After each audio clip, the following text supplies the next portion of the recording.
Hey guys, still working on the game, and I have another short video to show some enhancements that have been made to crafting. I'll start by showing the properties for the forge. You've seen the stone forge before, but now we'll take a look at its settings. This forge was recently built, so it hasn't been renamed yet. Let's do that now. I'll give it the name Brick Furnace because we'll be crafting bricks with it yet again. I'll explain the reasons for renaming this in a minute, but first let's take a look at fueling the brick furnace. You should see at this point that we have the options of using either coal or wood for fuel, and even though I have plenty of coal, I'll choose wood to demonstrate what happens when we run out. Let's take a look at the crafting menus again. And you might remember that we need a stonemason, a masonry bench, a forge, dirt, and 1 raw stone to craft brick. It's important to remember that anytime you use a forge in the process of crafting, that you need to incorporate the cost required to fuel it.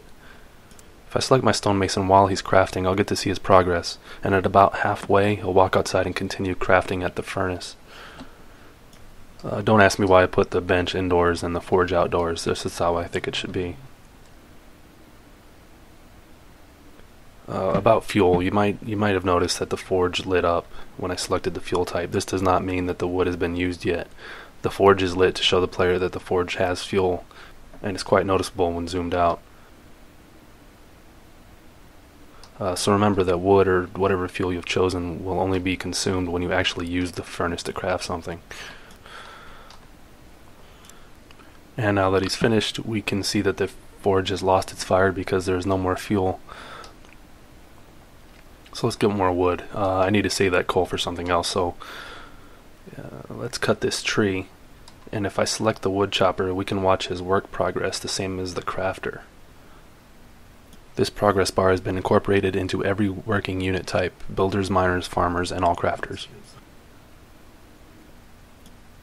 Then let's queue up some more bricks to craft and wait to see what happens.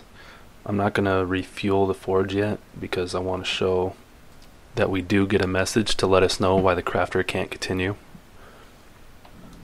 So let me adjust the depth levels here so I can find him and we can watch his progress again.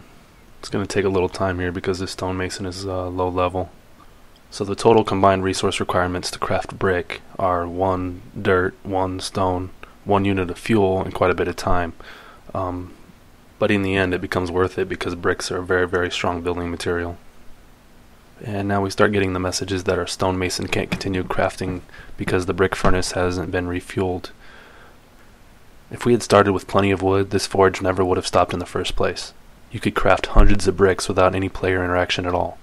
But I intentionally started this video with only 1 wood log because I wanted to demonstrate why renaming each forge becomes important. If we weren't directly watching this and if we had several forges, it'd be hard to tell which one needed fuel, especially if they were all hidden inside or below ground.